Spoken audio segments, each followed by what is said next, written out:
ତେବେ ମୋ ଭିଡ଼ିଓ ଦେଖିବା ପୂର୍ବରୁ ଏହି ଚ୍ୟାନେଲକୁ ସବସ୍କ୍ରାଇବ୍ କରିଦିଅନ୍ତୁ ଏବଂ ଏଠାରେ ଥିବା ବେଲ୍ ଆଇକନ୍କୁ ଅନ୍ କରିଦିଅନ୍ତୁ। ତେବେ ଚାଲନ୍ତୁ ଆରମ୍ଭ କରିବା।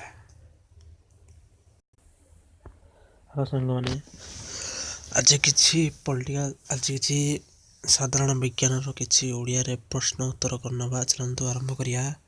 ରେଶମ କୀଟ ତନ୍ତୁର ଆବରଣକୁ ଡ୍ୟାସ୍ କୁହାଯାଏ? ତେବେ ଏହାର ସଠିକ୍ ଉତ୍ତର ହେଉଛି କୋଷା କୁହାଯାଏ। ରେଶମ ତନ୍ତୁ ଡ୍ୟାସ୍ ଜନ୍ତୁ? ଏହା ଏକ ପୁଷ୍ଟିସାର ତନ୍ତୁ।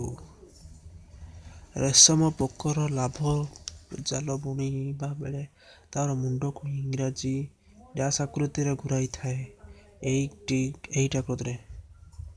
ରେଶମ ପୋକର ଲାଭକୁ ଡ୍ୟାସ୍ କୁହାଯାଏ? ଏହାକୁ ଶୁକ କୀଟ କୁହାଯାଏ। ତେବେ ପରବର୍ତ୍ତୀ ପ୍ରଶ୍ନ ହେଉଛି, ରେଶମ କୀଟ ଏକ କ'ଣ ଅଟେ? ଏକ ଶୁକ କୀଟ ଅଟେ। ତେବେ ପରବର୍ତ୍ତୀ ପ୍ରଶ୍ନ ହେଉଛି, ଶୀତ ଦିନେ ମେଣ୍ଢାକୁ ଘରେ ରଖି ପତ୍ରଦାନା ନାଡ଼ ଖାଇବାକୁ ଦିଆଯାଏ? ଏହା ଠିକ୍।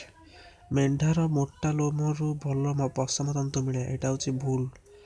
ତେବେ ଅଙ୍ଗାର ପଶମ ଡ୍ୟାସ୍ ଠାରୁ ମିଳେ? ତେବେ ଏହାର ସଠିକ୍ ଉତ୍ତର ହେଉଛି ଅଙ୍ଗର ଛେଳି।